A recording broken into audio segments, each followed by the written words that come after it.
Искаш ли да дадеш своя принос за един по-добър свят? Искаш ли твоят глас да бъде чут?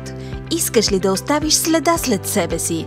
Обичаш ли да научаваш нови неща? Ако си на възраст между 14 и 18 години, Сдружение Зоно те кани да се включиш в проект по Еразъм Плюс, приобщаване на бежанците младежи и преодоляване на трудностите, проявени в интеркултурната среда. Единственото условие е да имаш връзка и взаимодействие съответно с младеж от целевата група, българчета с младежи-бежанци и обратното, украинчета с български тинейджери и желание да вземеш активно участие в проекта. Ще имаш възможност за участие в 2 кръгли маси на живо в Трявна и Велико Търново.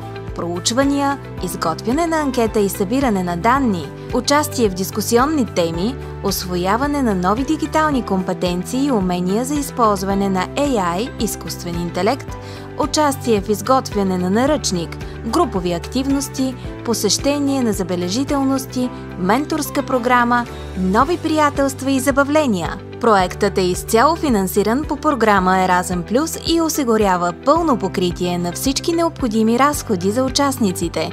Освен това е предвидена допълнителна финансова помощ за деца в неравностойно положение с цел да се осигури равен достъп и активното им участие в проектните дейности. В края на проекта ще получите сертификат Youth Pass, документ, който ще удостовери вашето участие в неформално обучение и доброволчество и ще бъде признат в цяла Европа.